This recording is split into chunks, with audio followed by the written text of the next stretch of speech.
push that rock here with Simpson math. Let's identify a tangent to a curve at a given point. So we have f of x equals 9 minus x squared, and we want to find the tangent at x equals 2. So let's go maybe 3, 6, 9. We know it's crossing at 9, and then it's going to cross x-axis 3. So the curve looks in some kind of parabola, looks like that. And 2, there's some value, and I didn't draw it very well. That's a terrible drawing. Anyway, and we're trying to find the tangent. The thing about a tangent is it's supposed to have the same slope as the curve and share a point with the curve at the named x value. So at this 2x value, it's supposed to share a point and the slope. So one of the things you're going to need is the point. The other thing you're going to need is the slope. And then you do everything you can to get the linear equation that describes the line. So those are the three things we need. We can get the point now. That's easy. We're just going to evaluate the function at 2. We're going to get 9 minus 2 squared, which is 9 minus 4, which is 5. So the point is 2, 5. 2, 5. Okay, so that's easy now. Let's get the slope. How do you get the slope? Well, remember this formula for the derivative. The definition of the derivative, I mean, not the formula, but the definition, okay? The definition of derivative says f of a plus h minus f of a all over h is the derivative of a given point, which we can interpret as the slope of that given point. So we want to know at 2. So we're going to put in 2's for every one of our a's. So we have f of 2 plus h minus f of 2 all over h. Easy enough. But what was our f? Well, our f was 9 minus x squared. So I'm going to evaluate the function at a binomial. So that means my function is 9 minus the input squared. But the input is the binomial 2 plus h. And then I'm going to subtract off the function again, evaluated at 2. Well, we already did that. It was 5. Remember, we did 9 minus 2 squared. Okay, it was 5. And it's all over h, and we're taking the limit as h goes to 0. And whatever this simplifies to is going to be the slope. We can't direct substitute yet because if we do, we have 0 in the denominator, so we got to simplify. Let's simplify.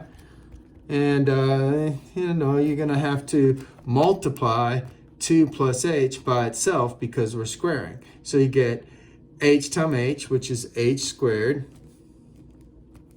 And then you get h times 2, and then you get another 2 times h, so that gives you 4h.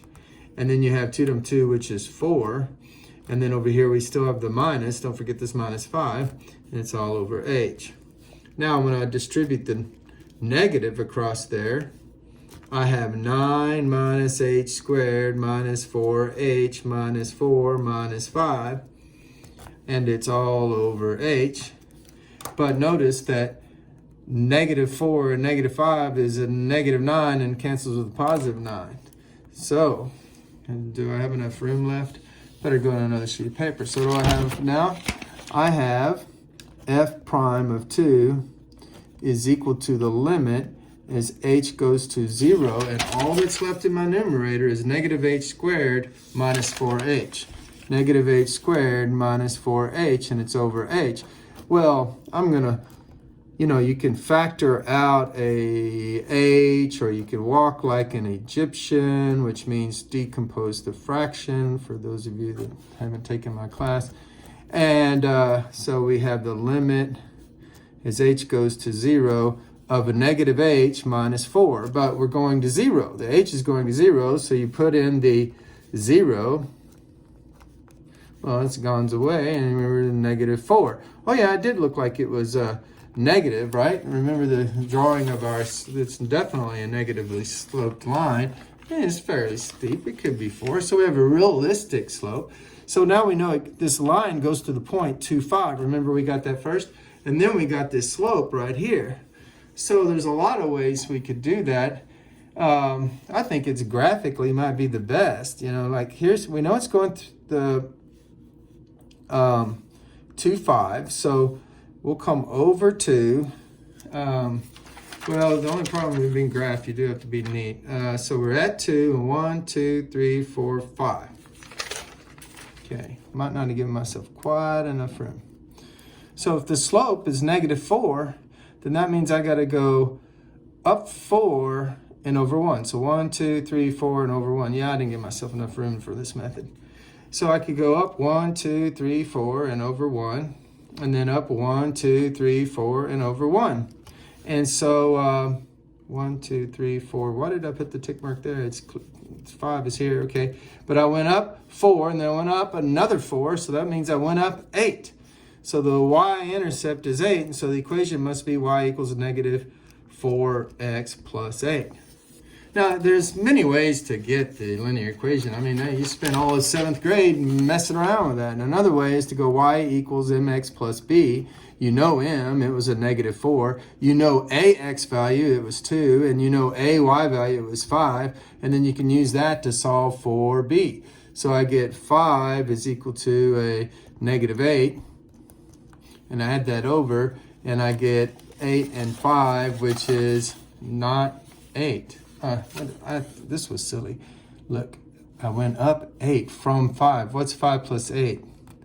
Yeah, that was silly. Negative 4x plus. Hopefully, you're sitting at home and you caught that I went up 8, but then wrote down 8, and I had gone up 8 from 5. So hopefully, you were sitting at home going, I can't believe I'm learning calculus from a guy that doesn't know how to count. But anyway, you caught that mistake. Now we're going to add the 8 over, and this gives me the b. Well, that's a reason to do things more than one way, is because then you find your mistakes. Now, another way you could have done it is you could have done the old point slope formula. You know, I don't know. This seems dumb. But, you know, this is just coming from the slope formula. If I divide both sides, I get y minus y1 over x minus x1. Guess what that is? That's the slope. But anyway, you can plug in a particular x and y here. So if I do that, I will get, well, let's come down. I will get y minus my y value equals my negative 4 times x minus my x value. And so we have y minus 5 equals negative 4x plus 8. And once again, I add the 5 over, and I have y equals a negative 4x plus 13. Okay, well, now that I've reviewed 7th grade algebra for 10 minutes, I think we can end this video. Math Made Simple, it's Simpson Math.